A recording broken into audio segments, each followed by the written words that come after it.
Pessoal, para valer a pena então a primeira aulinha. Para valer a pena a primeira aulinha, vamos avançar na física 8A. É tudo repeteco, tudo repeteco. Então, este belo dia, não acredito. É isso mesmo? Cara, ontem começou o ano.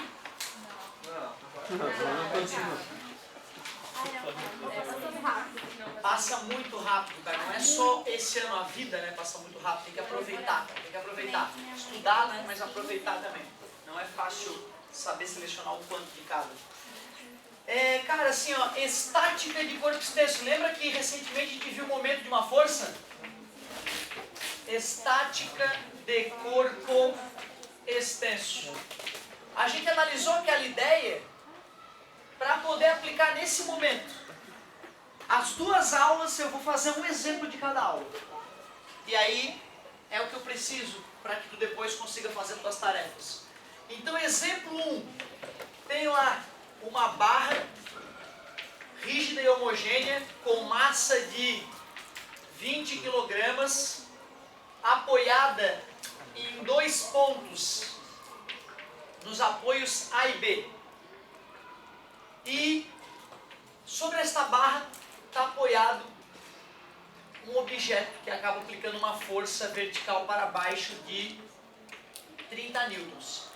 Sabendo que o comprimento total da barra é 3 metros, que esse ponto aqui está a 1 metro e esse cara aqui também está a 1 metro dessa extremidade, determine a reação nos apoios A e B. Eu quero saber qual é a força de reação no apoio A, qual é a força de reação no apoio B. Como é mesmo que a gente fazia esse tipo de questão?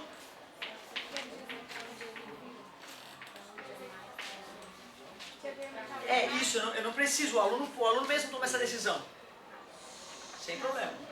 Tudo começa com um diagrama de corpo livre. É nesse desenho que vai representar o objeto e as forças que atuam nele que eu vou começar a enxergar o que está de fato acontecendo. Então, no lugar do apoio A e do apoio B, eu farei vetores que exercem a força que esses apoios, né, que estão ali fazem. Então, em vez de desenhar o apoio A e o apoio B, eu coloquei a força que ele faz. A força F já estava explícita ali, né? Só que se ele falou que o cara tem uma massa, a barra homogênea tem uma massa de 20 kg, certamente a Terra está atraindo esta barra. Com que força a Terra atrai esta barra? Com 200 newtons. Com 200 newtons. E aonde que está atuando esta força? Bem no centro da barra, concorda comigo? Por que eu posso afirmar que é bem no meio, bem no centro geométrico da barra? Qual palavra do enunciado me garante isso?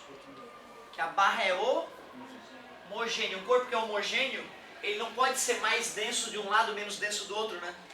Se fosse, por exemplo, metade dela de aço, metade de isopor, o centro de gravidade estaria para cima do aço, né? Concorda comigo?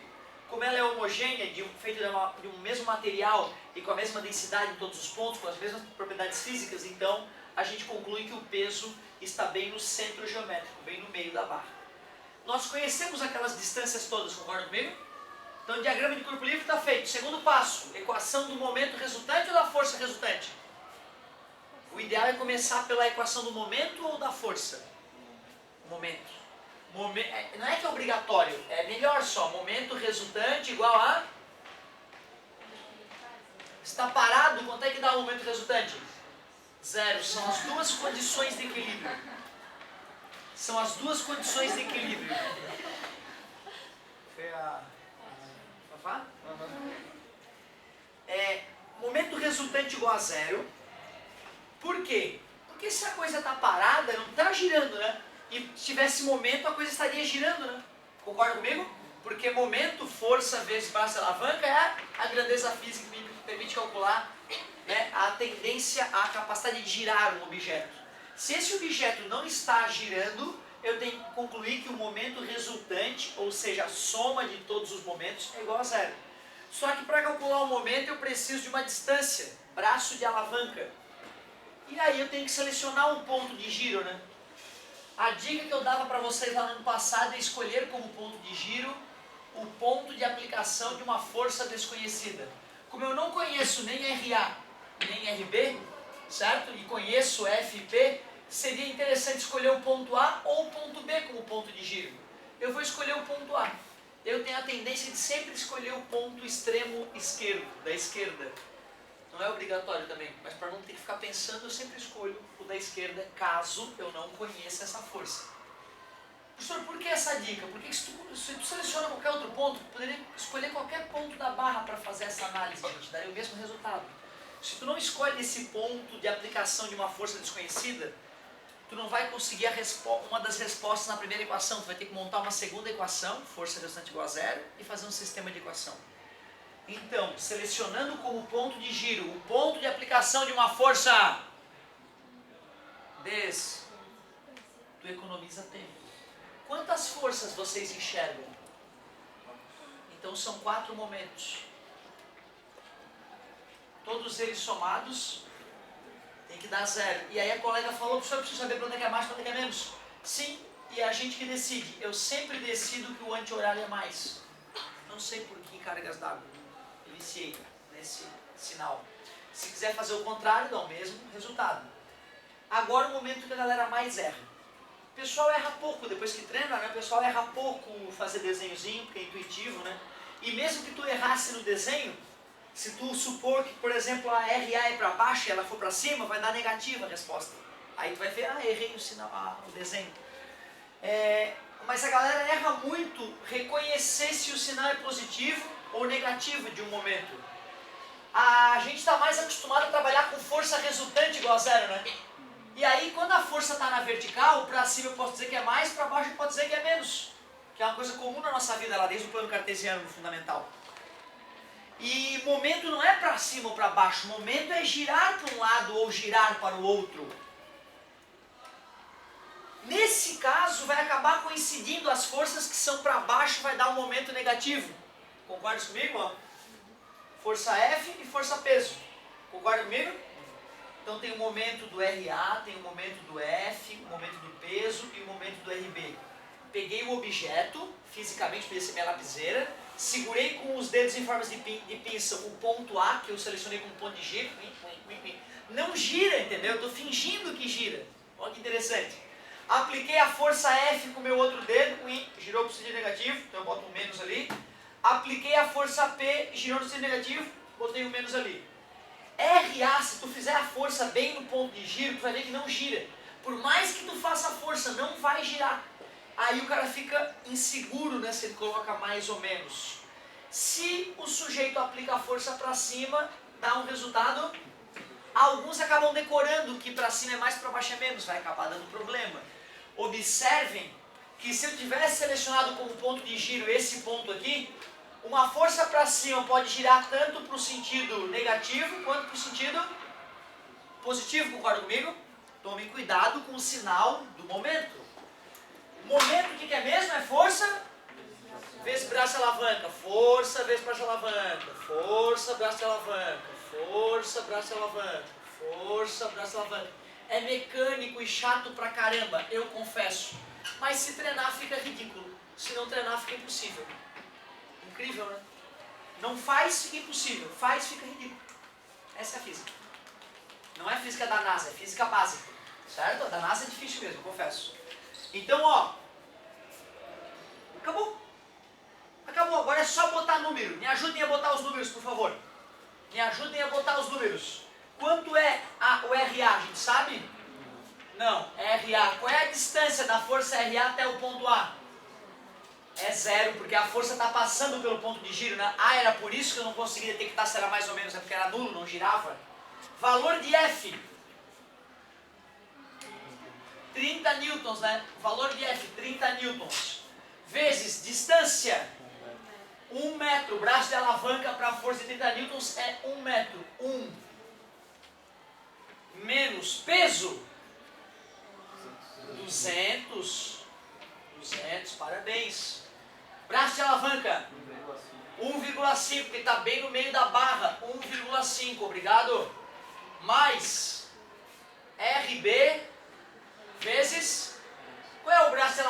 para o RB? 2 metros, né? Se a barra toda tem 3 metros, essa ponta tem 1 metro, então isso aqui tem 2 metros, apesar de estar totalmente fora de proporção. 2 igual a 0. Show de bola. Agora acabou a física, matemática básica. Menos 30, menos 300, mais 2RB igual a 0. 2RB é igual a 330. RB é igual a 165 newtons. Se eu quisesse aplicar essa mesma técnica agora em outro ponto, como por exemplo o ponto B, aí eu conseguiria achar o RA. Só que como vocês viram, escrever a equação do momento resultante é desagradável, é delicada, é cheio de detalhezinhos, fácil de errar. É mais fácil terminar a questão fazendo que a força resultante seja igual a 0. Aí eu posso dizer que para cima é isso, aí fica fácil. Forças que são para cima, RA mais RB. Forças que são para baixo, menos F menos o peso dá igual a... O RA eu quero descobrir, o RB é 165, a força F 30 e o peso 200, igual a 0. RA é igual menos 230 com mais 165, eu primeiro faria esse com esse, que dá menos 35. Menos 35 menos 30, menos 60 menos, passa para o outro lado, mais 60 newtons. Pronto, descobri que o apoio RA vai ter que suportar uma força equivalente a 6 kg, né? E o apoio RB vai ter que suportar uma força equivalente a 16,5 kg. Concorda comigo? Chato pra caramba. Mas não dá pra dizer que é difícil, é só chato. Se treinar, tu vai ficar fera nisso. Como isso aí exige todo um conhecimento de matemática básica, bom senso, atenção, com a regra de sinal e dedicação, quando cai no vestibular o índice de acerto é baixo. Aí é que entra o teu diferencial. Se tu te dedicar ao mínimo, tu sai muito acima da média. Tu sai muito acima da média. Otávio, Pois não. 65 ali. Aonde? Vai ganhar na 65. Não sei porque eu botei 60 ali. Vamos de novo. Com esse eu disse que dava menos 35, né? E menos 35 menos 30... dá menos 65, menos passa? Claro, obrigado, com certeza. Então, um lado aguenta 6,5 kg de força, o outro resistiria 16,5 kg de força. Ao todo nós teríamos quantos quilos? 23 quilos de força, não é isso?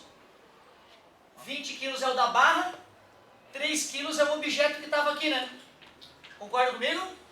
Por que o apoio B, então, resistiu a mais força do que o apoio A, se o peso de 3 quilos estava mais perto do apoio A? Ah, não estava bem no meio, né? Esse cara estava bem no meio, então era 1,5 kg para cá e 1,5 kg para cá, né? Só que o apoio B está mais próximo do centro de gravidade, né? Certo? Então acabou recebendo uma força maior. Então só de bater o olho dá pra ver que faz sentido a resposta, não é um absurdo. Pelo que eu passei o olho na apostila 8, a primeira aula da física 8A é só esse tipo de coisa. Aí às vezes o cara bota 2 sujeitos ali, aí bota um cara caminhando ali pra ponta da barra e pergunta que distância ele vai estar da ponta da barra, que a barra vai cair. Certo? Então eles vai mudar a maneira de fazer a pergunta, mas a técnica é sempre essa. Sempre, sempre, sempre, sempre, sempre, sempre. Diagrama de corpo livre, momento resultante igual a 0, força resultante igual a 0. Diagrama de corpo livre, momento resultante igual a 0, força... Todas as questões de estática de corpo extenso da primeira aula é essa técnica. Mesmice do caramba. Tu faz 6, pegou a manha? Não faça mais. Não faça mais. Faz a discursiva mais difícil e passe por cima das outras. Fazer 38 dessas só vai te ajudar se tu tiver errado as 37 primeiras e não estiver entendendo. Certo? Sempre a mesma coisa. Então, caiu a barrinha. Eba! Vou matar a questão. Momento resultante igual a 0. Seleciona o ponto de giro, o ponto de uma força desconhecida. Se nós quisermos deixar a coisa mais divertida, só se a gente for para a próxima aula da Física 8A. Que aí, além da barrinha, vamos colocar mais pesos para ficar mais divertido. Vamos colocar uma corda presa no teto, ó. E vamos perguntar qual é a tração na corda para manter a barra em equilíbrio. Certo? Então aí vai ficar mais divertido já. Essa já é a aula 2. A aula 2 ele continua com o equilíbrio de corpo extenso, né? Ou estática de corpo extenso. Só que agora já tem uma decomposiçãozinha, tá vendo? Já tem que ter um pouco mais de noção do momento de uma força. Quantos quilos tu acha que tem aquela barra de aço aí? 20? Que falta de criatividade, pô. Vamos de usar uma barra de 20 quilos, me arrebenta assim, meu querido. 40 quilos.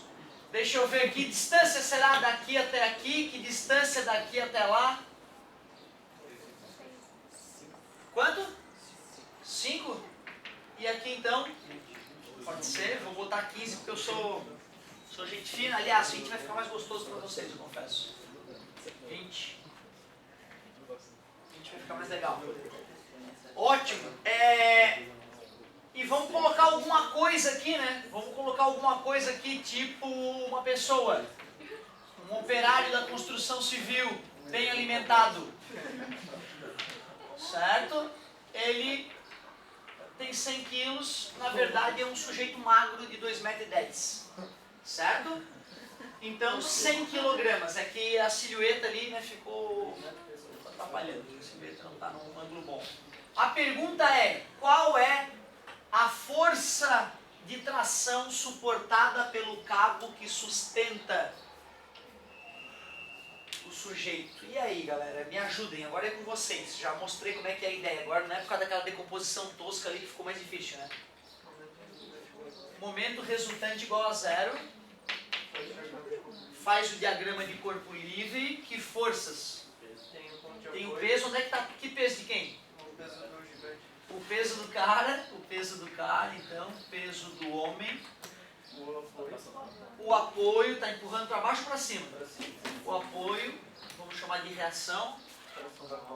A tração da corda, que é oblíqua, é a parte perigosa, digamos assim, do problema. A tração na corda. E o peso da própria barra. Ótimo, isso aí, bem no meio, o peso da própria barra, PB. Beleza. Não falei onde o homem estava, né? Tu vê que legal, eu posso perguntar onde o homem está, já que a atração é tanto. Concorda comigo?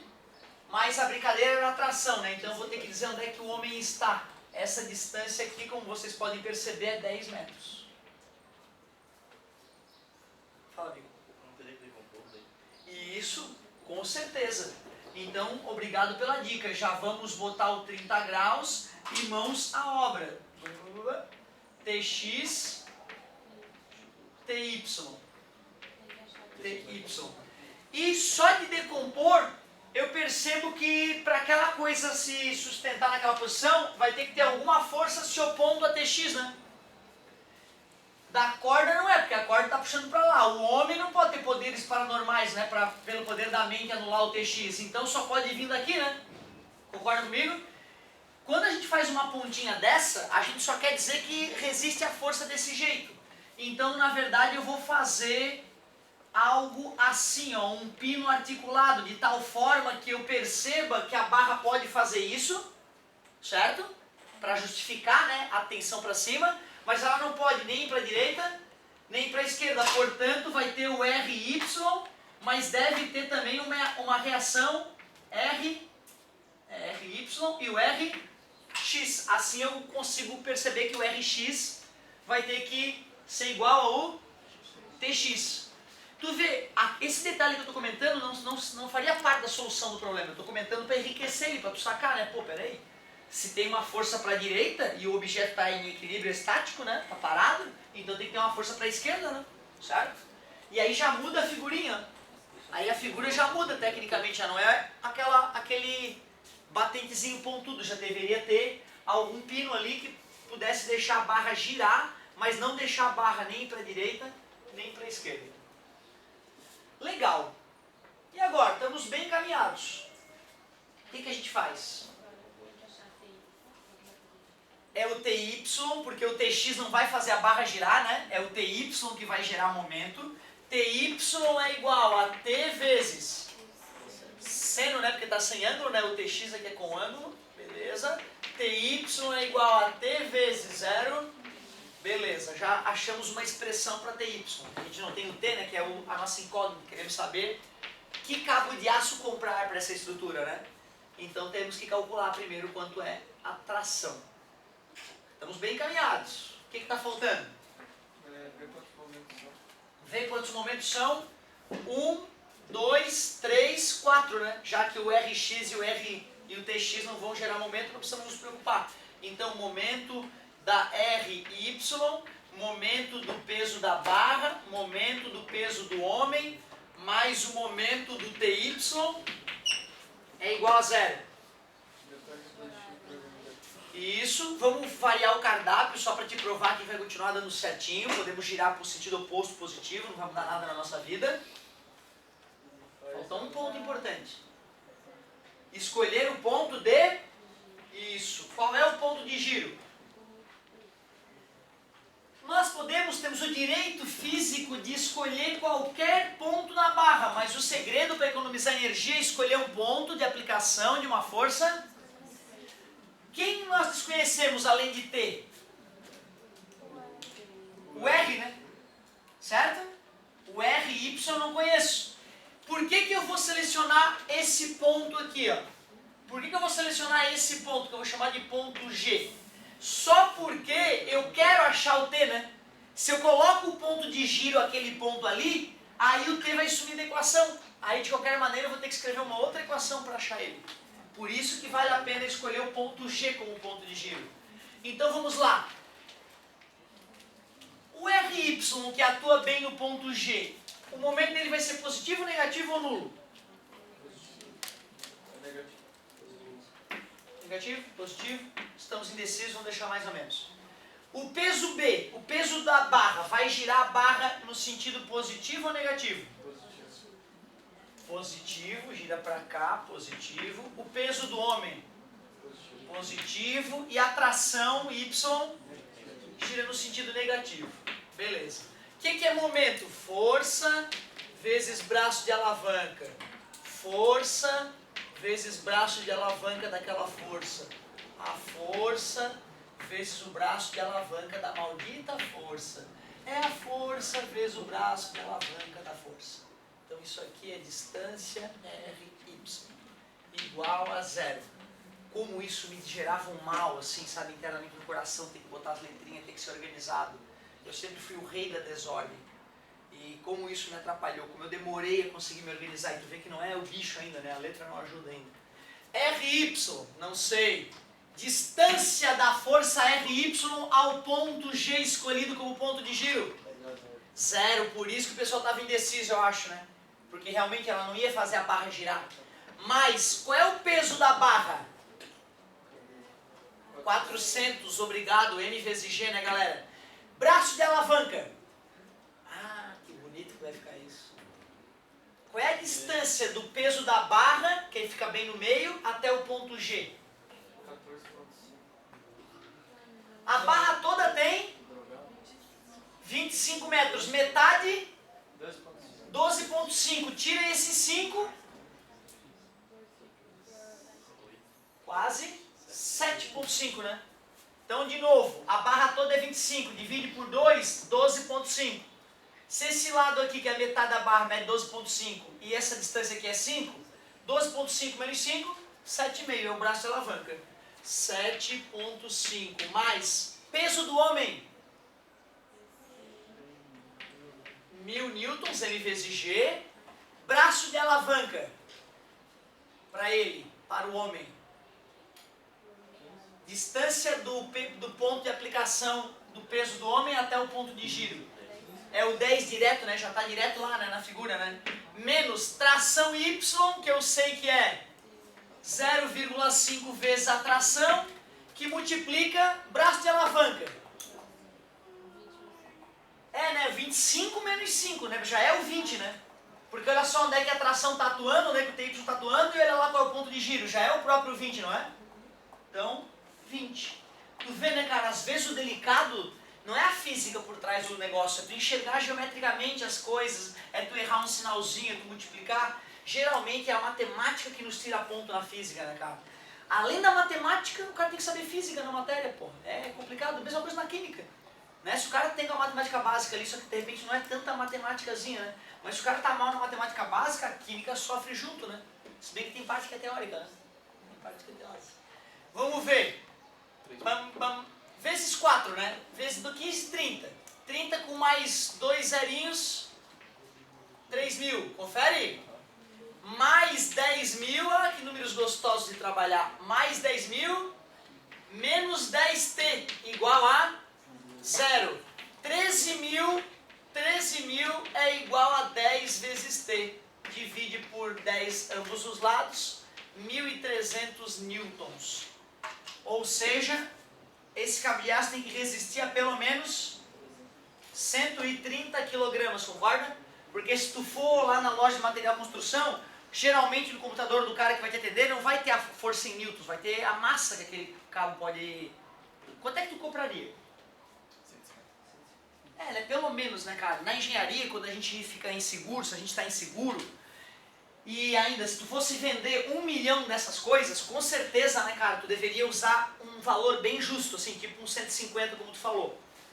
Porque aí, se tu extrapolar o valor, né, e tu for produzir 1 milhão dessas coisas, tu vai ter um prejuízo absurdo, né, vai ter um gasto a mais absurdo, que tu teria que passar para o teu cliente.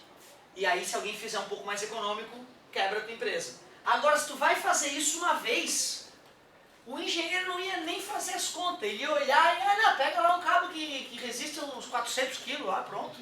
Entendeu? Não tem nem o que ver. Tu vê, cara, é assustador, às vezes é esse bom senso. O engenheiro no chão de fábrica, ele não vai ficar toda hora, peraí, deixa eu pegar minha HP e vou fazer um cálculo. Tem essa, cara. É usar o bom senso, né? Nem sempre no chão de fábrica a galera tem bom senso. Tu bota um cara com bom senso, muda tudo, né? Eu acho que eu comentei com vocês, né, como é que a gurizada lá no final do curso de engenharia mecânica ganha dinheiro, né? Simplesmente ele saiu com a pastinha na mão, ia um carro na BR, qualquer fabriqueta que você estivesse soltando fumaça ou coisa parecida parava. Ia lá e se oferecia. Amigo, deixa eu organizar a tua fábrica aí. O que tu lucrar mais, tu me dá 10%. Como assim? Aí o cara explicava, não, vamos supor que o senhor está faturando, está lucrando, né, 100 mil reais por mês. Se o teu lucro for para 110 mil, tu me dá 1.000. Então teu lucro vai para 109 mil e tu me dá 1.000. Pode ser? Lógico. E se eu não ganhar nada mais, não te dou nada? Mas trabalhar de graça para mim um mês. Sim. Passava 3 meses, o dono da fábrica chegava pro gurizão. Ô cara, vamos renegociar, cara. Vamos fazer assim uns 5% de tanto dinheiro que ele ia ter que pagar para um recém-formado engenheiro. Ou seja, a fábrica estava tão mal organizada, do ponto de vista da engenharia, que um gurizão recém-formado, com bom senso, vai lá no chão de fábrica e fala, o quê? A caldeira fica ali e o carvão tá lá? Vocês estão doidos? Pelo amor de Deus, cara, bota o negócio do carvão aqui, porra, olha ali a distância. Entendeu? Vai organizando. Tu fazia o quê? Aí eu levava o carvão daqui pra lá. Ah não, cara, agora não precisa mais, me desculpa, vai fazer outra coisa na fábrica. E tu vai organizando a coisa desse jeito, e uma fabriqueta que era, né, mal gerida, de repente da noite pro dia começa a dar muito mais dinheiro, certo? Quantos colegas lá na engenharia ganharam muito dinheiro com isso, dá pra acreditar? Só imagina, cara de pau, né, cara? O gurizão tem nem mal barba na cara, tem, chegar lá e, amigo, deixa eu organizar a tua... E outra, o preconceito, né, cara, do cara que tá 30 anos no chão de fábrica, se acha o malandrão da fábrica, vem um gurizão, cabeça de bagre ainda, e tem que ensinar pro tio, né, como é que a coisa funciona. Tem gente que não aceita, cara. Que legal a engenharia desse ponto de vista, né, cara? Nem precisa saber muita física às vezes. Te contei, né, do meu pai, uma vez, jamais vou esquecer, que ele me magoou. Reformando a varanda lá de casa, o mestre de obra pergunta assim, ô chefe, quanto é que vai ter a viga? A viga de madeira, quantos centímetros tu acha? Ele olhou pro cara e falou, calcula. E se virou, não respondeu pro cara. Ou seja, né, o mestre de obra era justo, perguntando pro engenheiro, dono da casa, qual era a espessura da madeira, né? Que ele ia usar ele, não, bota aí, usa o teu bom senso. Não se deu o trabalho, né? Como na engenharia realmente se faria. Estamos trocando agora essa parte porque o telhado está para cair.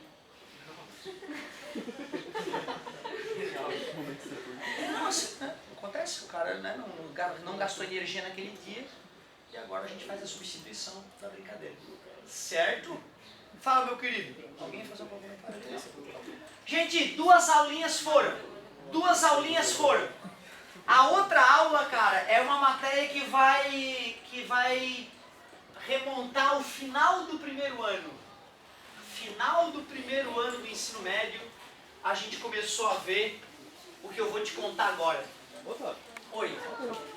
que engenharia se usa mais a parte física A e B, assim, no caso? Cara, a mecânica e a civil. Tá. A mecânica e a civil. Do ponto de vista de estática, os engenheiros mecânicos e civis farão as mesmas cadeiras, as mesmas matérias.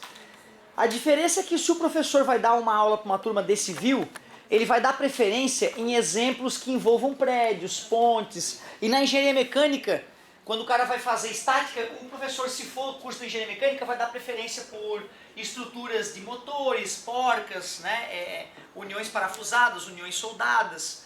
Depois o engenheiro civil vai usar essa estática já com a matéria bem voltada para a estrutura de prédios, né, de pontes. Enquanto o engenheiro mecânico vai usar essa estática em uma outra matéria chamada elementos de máquina. Aí ele vai estudar as máquinas em si, quais tipos são mais nobres e menos nobres de junções. Além disso, ele vai estudar outra matéria chamada fadiga, porque aí, né, as vibrações e o passar do tempo, as corrosões podem interferir nas peças e fazê-las partir, não porque a força limite atingir o seu valor, né, é máximo, mas porque as dimensões do material foram sendo reduzidas ou uma trinca foi se propagando. E já o engenheiro civil vai estudar matérias mais relacionadas à construção realmente civil.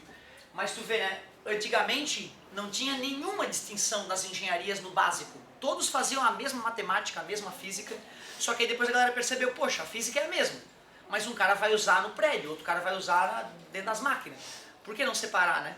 Mas tu vê, o engenheiro mecânico pode fazer um cálculo estrutural de uma construção civil. Um engenheiro civil pode fazer um cálculo estrutural de um galpão metálico que não seja, de repente, né, a área dele, estruturas metálicas, mas ele pode fazer isso.